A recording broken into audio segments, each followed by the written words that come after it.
This is session 4 in Managing for Sustainability, and we are looking at deciding what's important, the views of the business and its stakeholders.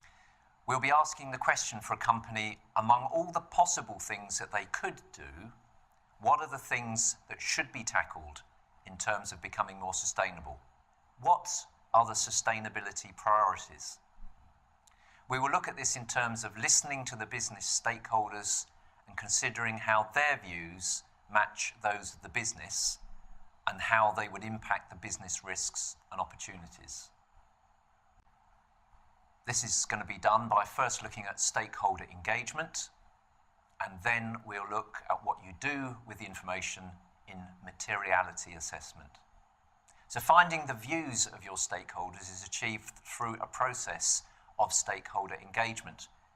Weighing them up against what matters to the business is done through a process called materiality assessment. So firstly, who are stakeholders? Well, a definition is a stakeholder is a person, a group, organisation or a system that affects or can be affected by an organisation's actions. Engaging with stakeholders is a deliberate and costly process, but one that can both generate valuable information for the company and help build a positive business relationship with the stakeholders. So, in practice, who might the stakeholders of a business be, and what do they want? Well, here's a list of a few of them. Customers. Well, they're usually looking for choice, value for money, service, and perhaps a good feeling. Employees, they want fair treatment, fair pay, progression, and perhaps pride in the organisation they work for. Shareholders are looking for dividends, confidence in the future, and possibly the values of the organisation in whom they've invested their money. Suppliers are important stakeholders. They're obviously looking for reliable payment, but they're looking for acceptable partners, maybe looking for aligned values. Regulators are a key stakeholder. They're looking for responsibility. They're looking for compliance. But many of them are also looking for partnership. The neighbours, the people who live next door, are looking for a life without nuisance. And sometimes they're looking to be heard when there is a nuisance. Communities within which the businesses operate will be looking for jobs. They may also be looking for some benefit from having the business on their doorstep, like being able to hire rooms, or guided tours, or open days. And then there are the interest groups and pressure groups. And the stakeholders, they're looking for dialogue. They have views and they want to talk about them, and they're looking for the business to respond. With such diverse types, it's not surprising that their views are often different and conflicting. So let's look at getting input from stakeholders, and we're going to look at that directly and then indirectly. So direct stakeholder engagement. There are many ways that companies already use to gain important information for managing the business. Many of these can be adapted to include feedback on sustainability issues, but others will need to be planned specifically. Some companies hold stakeholder forums, inviting different types of stakeholders to different events. It doesn't always work well with shareholders arguing with pressure groups, for example. To get preference information or rankings from stakeholder groups, you may need to spend time in deliberative forums where you explain the detail of the issues and implications to the stakeholder groups first, so that they can express preferences from an informed position. Then there are indirect means of getting stakeholder input. And this can be with sustainability benchmarking, where the company will self-assess their performance and the benchmarking organisation will publish league tables of companies in the different performance categories. This avoids disclosure of embarrassing detail, but does reveal the reality of overall performance. Trade journals and conferences will also help to the issues that matter and that are being spoken about for the future. Once the views of different stakeholder groups have been captured, you next need to identify common themes and match the different stakeholders' priorities to identify the issues that fall in the common ground between them. This slide shows this process charted by Anglian Water Services. As a monopoly service provider, they have to be very sensitive to stakeholder views because without market competition, they don't have such clear market signals. This will help the organisation to score the different stakeholder issues with different importance weightings. Having collected views from the various stakeholders, we need to decide whose views matter to the business. The materiality process helps answer that. Let's start with an example a long way from the food industry. Symantec provides security, storage and systems management solutions to secure and manage the information-driven world of their customers. They define material issues as the issues that are of high concern to their stakeholders and also of high strategic relevance to Symantec.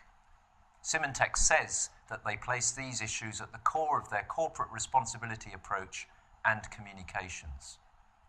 So how's it done? What a materiality assessment seeks to do is to identify issues that are of high concern both for the stakeholders and the company. Having collected the stakeholder issues and found a way of scoring them for their overall concern, the company needs to score them against its own business strategy, risks and opportunities. The slide shows on the left the issues identified through stakeholder engagement. The central area is where a company panel assigns a score for each issue representing its importance to stakeholders overall, and then considers the issues for their importance to the business. Examples of criteria used by companies for this are drawn from Symantec, Thames Water and Heinz. On the right of the slide, the issues are plotted on a matrix that positions them according to their two important scores. This shows which are the material issues, those that matter most. So, here is Symantec's materiality matrix. Along the x-axis is the score for issues as they impact on Symantec, and up the y-axis is the score for stakeholders' concern. For this company, only one sustainability issue makes it to the material issues category: climate change. Interestingly, they seem to have drawn the line to exclude responsible sourcing. Water use and waste come low on priority for both the company and its stakeholders. Let's look at American Electric Power. To prepare their 2013 Corporate Accountability Report, AEP said they conducted their materiality assessment to ensure that they were reporting on sustainability issues of importance to their stakeholders and their business, and to identify potential improvements in how they presented their information. Note how Symantec and American Electric Power both refer to the value of this process for presenting information and communicating. Not only does materiality help to find out what matters, it also allows you to present it to stakeholders in the way that appears most relevant to them because it headlines their important issues. The guided study for this section takes you to AEP's website, where you can explore their interactive materiality matrix. Now we come into the food sector. and start with Heinz. In their materiality assessment, they chose to highlight 5 key issues in the top right sector of the matrix, arguably 3 being related to social and environmental sustainability. These were sustainable agriculture, healthful products, and reducing their greenhouse gas emissions. The other 2, food safety and innovation, were also in the top 5, and these are both key issues for the economic sustainability of the business and are therefore equally part of Heinz' strategy for sustainability. Heinz says, analysing issues by stakeholder group adds depth to our understanding of who is concerned about which issues and why. But in the process of placing them on a 2-dimensional matrix, some of that nuance is lost. They also recognise that an element of subjectivity is inevitable with the process. And to some extent, companies can use this information to present the answers they want. Let's look at Nestlé. What are their material issues? Well, they're considering 23 issues, and many of these are in their top priority area of the matrix.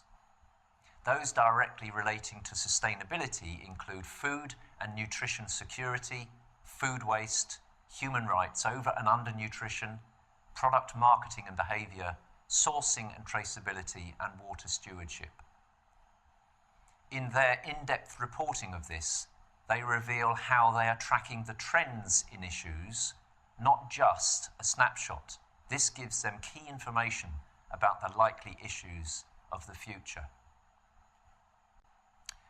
So, engaging stakeholders and finding out their views, and then assessing these views against company strategy, risks and opportunities to identify material issues, provides companies with a powerful view of where to invest resources to maximise their position and reputation amongst those that matter to them. However, some companies who are leading the pack will be ahead of some of their key stakeholders and may even be ahead of the bulk of their customers, who may indeed be looking to them to define what is desirable and where the path lies towards sustainability. So, what next? As usual, look at the guided study instructions for this week. There's no podcast in the next session, as you'll spend time looking at Marks & Spencer's Plan A as described in the study guide instructions, the guided study instructions. Also, at the end of this period of pre-contact learning, we'll be giving you time to prepare a presentation to give to the whole group early in the contact period. Instructions are given for this as well.